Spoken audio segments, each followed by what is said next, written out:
ॐ श्रीमन्महागणाधिपतये नमः। श्रीशारदा सरस्वत्यै नमः। श्रीपुराणपुरुषोत्तमाय नमः। ॐ नमो भगवते वासुदेवाय।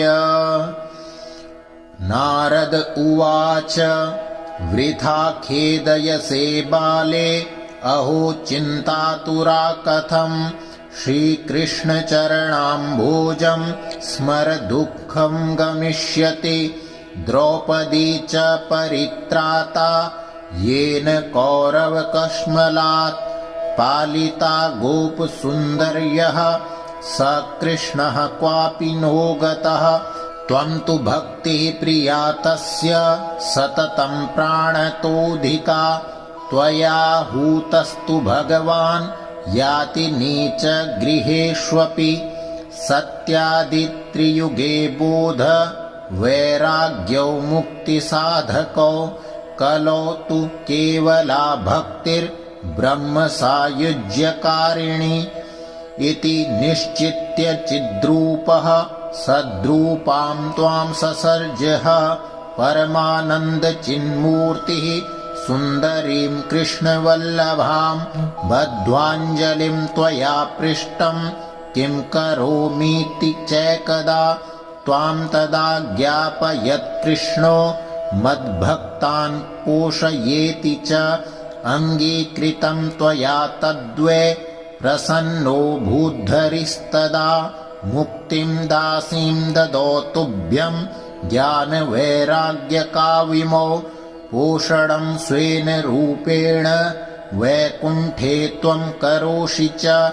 भूमौ भक्तविपोषाय छायारूपं त्वया कृतं। मुक्तिं ज्ञानं विरक्तिं च सह कृत्वा गता भुवि। कृतादिद्वापरस्यान्तं महानन्देन संस्थिता। कलो मुक्तिः क्षयं प्राप्ता पाखण्डामयपीडिता। त्वदाज्ञया गता शीघ्रं वैकुण्ठं पुनरेव सा। स्मृता त्वयापि चात्रैव मुक्तिरायाति याति च। पुत्रीकृत्य त्वयेमौ च पार्श्वे स्वस्यैव रक्षितौ। उपेक्षातः कलौ मन्दौ वृद्धौ जातौ सुतौ तव। तथापि चिन्तां मुञ्चत्वमुपायं चिन्तयाम्यहम्। कलिना सदृशः कोऽपि युगो नास्ति वरानने। तस्मिस्त्वां स्थापयिष्यामि गेहे गेहे जने जने। अन्यधर्मास्तिरस्कृत्य पुरस्कृत्य महोत्सवान्। तदा नाहं हरेर्दासो लोके त्वां न प्रवर्तये। त्वदन्विताश्च ये जीवा भविष्यन्ति कलाविह। पापिनोऽपि गमिष्यन्ति निर्भयं कृष्णमन्दिरम्। येषां चित्ते वसेद्भक्तिः सर्वदा प्रेमरूपिणी। न ते पश्यन्ति कीनाशं स्वप्नेऽप्यमलमूर्तयः। न प्रेतो न पिशाचो वा राक्षसो वासुरोऽपि वा। भक्तियुक्तमनस्कानां स्पर्शनेन प्रभुर्भवेत्। न तपोभिर्न वेदैश्च न ज्ञानेनापि कर्मणा। हरिर्हि साध्यते भक्त्या प्रमाणं तत्र गोपिकाः। नृणां जन्मसहस्रेण भक्तो प्रीतिर्हि जायते। कलो भक्तिः कलो भक्तिर्भक्त्या कृष्णः पुरः स्थितः। भक्तिद्रोहकरा ये च ते सीदन्ति जगत्त्रये। दुर्वासा दुःखमापन्नः पुरा भक्तविनिन्दकः। अलं व्रतैरलं तीर्थैरलं योगैरलं मखै। अलं ज्ञानकथालापैर्भक्तिरेकैव मुक्तिदा। सूत उवाच इति नारदनिर्णीतं स्वमाहात्म्यं निशम्य सा सर्वाङ्गपुष्टिसंयुक्ता नारदं वाक्यमब्रवीत्। भक्तिरुवाच अहो नारद धन्योऽसि प्रीतिस्ते मयि निश्चला। न कदाचिद्विमुञ्चामि चित्ते स्थास्यामि सर्वदा। कृपालुना त्वया साधो मद्बाधा ध्वंसिताक्षणात्। पुत्रयोश्चेतना नास्ति ततो बोधय बोधय। सूत उवाच तस्या वचः समाकर्ण्य कारुण्यं नारदो गतः। तयोर्बोधनमारेभे कराग्रेण विमर्दयन्। मुखं संयोज्य कर्णान्ते शब्दमुच्चै समुच्चरन्। ज्ञानप्रबुध्यतां शीघ्रं रेवैराग्यप्रबुध्यताम्। वेदवेदान्तघोषैश्च गीतापाठैर्मुहुर्मुहुः बोध्यमानो तदा तेन कथं चिच्चोत्थितौ बलात्। नेत्रैरनवलोकन्तौ जृम्भन्तौ सालसावुभौ बकवत्पलितौ प्रायः शुष्ककाष्ठसमाङ्गकौ। क्षुत्क्षामौ तौ निरीक्ष्यैव पुनः स्वापपरायणौ। ऋषिश्चिन्तापरो जातः किं विधेयं मयेति च। अहो निद्रा कथं याति वृद्धत्वं च महत्तरम्। चिन्तयन्निति गोविन्दं स्मारयामास भार्गव। व्योमवाणी तदेवाभून्मार्षे खिद्यतामिति। उद्यमः सफलस्तेयं भविष्यति न संशयः। एतदर्थं तु सत्कर्म सुरर्षे त्वं समाचर। तत्ते कर्माभिधास्यन्ति साधवः साधुभूषणा। सत्कर्मणि कृते तस्मिन् सनिद्रावृद्धतानयो। गमिष्यति क्षणा भक्तिः सर्वतः प्रसरिष्यति। इत्याकाशवचः स्पष्टं तत्सर्वैरपि विश्रुतम्। नारदो विस्मयं लेभे नेदं ज्ञातमिति ब्रुवन्। नारद उवाच अनयाकाशवाण्यापि गोप्यत्वेन निरूपितं। किं वा तत्साधनं कार्यं तेन कार्यं भवेत्तयो। क्व भविष्यन्ति सन्तस्ते कथं दास्यन्ति साधनं। मयात्र किं प्रकर्तव्यं यदुक्तं व्योमभासया। सूत उवाच तत्र द्वावपि संस्थाप्य निर्गतो नारदो मुनिः। तीर्थं तीर्थं विनिष्क्रम्य पृच्छन् मार्गे मुनीश्वरान्। वृत्तान्तः श्रूयते सर्वैः किञ्चिन्निश्चित्य नोच्यते। असाध्यं केचन प्रोचुर्दुर्गेयमिति चापरे। मूकीभूतास्तथान्ये तु कियन्तस्तु पलायिता। हाहाकारो महानासीत् त्रैलोक्ये विस्मयावह। वेदवेदान्तघोषैश्च गीतापाठैर्विबोधितं। भक्तिज्ञानविरागाणां नोदतिष्ठत्रिकं यदा। उपायो नापरोऽस्तीति कर्णे कर्णे जपञ्जना। योगिना नारदेनापि स्वयं न ज्ञायते तु यत्। तत्कथं शक्यते वक्तु मितरैरिह मानुषै एव। मृषिगणैः पृष्टैर्निर्णियोक्तं दुरासदम्। ततश्चिन्तातुरसोऽथ बदरीवनमागतः। तपश्चरामि चात्रेति तदर्थं कृतनिश्चय।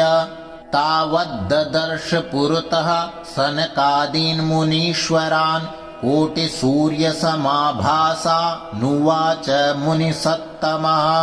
नारद उवाच इदानीं भूरिभाग्येन भवद्भिः सङ्गमोऽभवत्। कुमारा ब्रुवतां शीघ्रं कृपां कृत्वा ममोपरि। भवन्तो योगिनः सर्वे बुद्धिमन्तो बहुश्रुताः। पञ्चहायनसंयुक्ताः पूर्वेषामपि पूर्वजाः।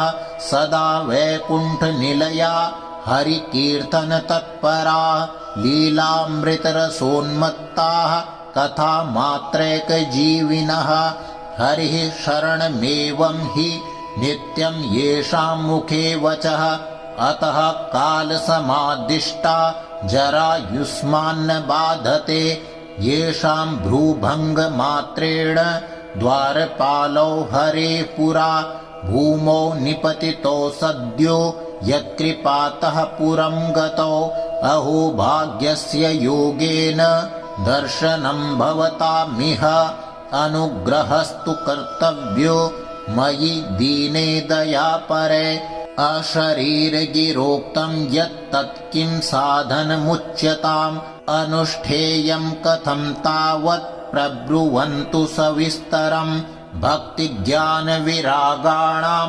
सुखमुत्पद्यते कथं स्थापनं सर्ववर्णेषु प्रेमपूर्वं प्रयत्नतः कुमारा ऊचुः मा चिन्तां कुरु देवर्षे हर्षं चित्ते समावह उपायः सुखसाध्योऽत्र वर्तते पूर्व एव हि अहो नारद धन्योऽसि विरक्तानां शिरोमणि सदा श्रीकृष्णदासानामग्रणीर्योगभास्करः त्वयि चित्रं न मन्तव्यं भक्त्यर्थमनुवर्तिनि घटते कृष्णदासस्य भक्ते संस्थापना सदा ऋषिभिर्बहवो लोके पन्था नः प्रकटीकृता श्रमसाध्याश्च ते सर्वे प्रायः स्वर्गफलप्रदा वैकुण्ठसाधकः पन्था स तु गोप्यो हि वर्तते तस्योपदेष्टा पुरुषः प्रायो भाग्येन लभ्यते सत्कर्म तव निर्दिष्टं व्योमवाचा तु यत्पुरा तदुच्यते शृणुष्वाद्य स्थिरचित्तः प्रसन्नधि द्रव्ययज्ञास्तपोयज्ञा योगयज्ञास्तथा परे स्वाध्यायज्ञानयज्ञाश्च ते तु कर्मविसूचकाः सत्कर्मसूचको नूनं ज्ञानयज्ञस्मृतो बुधे श्रीमद्भागवतालापः स तु गीतः शुकादिभिः भक्तिज्ञानविरागाणां तद्घोषेण बलं महत् व्रजिष्यति द्वयो कष्टं सुखं भक्तेर्भविष्यति प्रलयं हि गमिष्यन्ति श्रीमद्भागवतध्वने कलिर्दोषा इमे सर्वे सिंहशब्दाद्वृका इव ज्ञानवैराग्यसंयुक्ता भक्तिः प्रेमरसावहा प्रतिगेहं प्रतिजनं ततः क्रीडां करिष्यति नारद उवाच वेदान्तघोषैश्च गीतापाठै प्रबोधितं भक्तिज्ञानविरागाणां नोदतिष्ठत्रिकं यदा श्रीमद्भागवतालापात् तत्कथं बोधमेष्यति तत्कथासु तु वेदार्थः श्लोके श्लोके पदे पदे छिन्दन्तु संशयं ह्येनं भवन्तो मोघदर्शना विलम्बो नात्र कर्तव्यः शरणागतवत्सला कुमारा ऊचुः वेदोपनिषदां सारात् जाता भागवती कथा अत्युत्तमा ततो भाति पृथग्भूता फलाकृतिः आमूलाग्रं रसस्तिष्ठन् नास्तेन स्वाद्यते यथा स भूयः सम्पृथग्भूतः फले विश्वमनोहरः यथा दुग्धे स्थितं सर्पिर्न स्वादायोपकल्पते पृथग्भूतं हि तद्गव्यं देवानां रसवर्धनम् इक्षूणामपि मध्यान्तं शर्कराव्याप्य तिष्ठति पृथग्भूता च सा मिष्टा तथा भागवती कथा इदं भागवतं नाम पुराणं ब्रह्मसंहितं भक्तिज्ञानविरागाणां स्थापनाय प्रकाशितं वेदान्तवेदसुस्नाते गीताया अपि कर्तरि परितापवति व्यासे मुह्यत्यज्ञानसागरे तदा त्वया पुरा प्रोक्तम् चतुश्लोकसमन्वितम् तदीयश्रवणात् सद्यो निर्बाधो बादरायणः तत्र ते विस्मयः केन यथा प्रश्नकरो भवान् श्रीमद्भागवतम् श्राव्यम् शोकदुःखविनाशनम् नारद उवाच यद्दर्शनम् च विनिहन्त्यशुभानि सद्यः श्रेयस्तनोति भवदुःखदवार्दितानाम् निःशेषशेषमुखगीतकथैकपानाः प्रेम प्रकाशकृतये शरणम् गतोऽस्मि भाग्योदयेन बहुजन्म समर्जितेन सत्सङ्गमम् च लभते पुरुषो यदा वै अज्ञानहेतुकृतमोहमदान्धकार नाशम् विधाय हि तदोदयते विवेकः।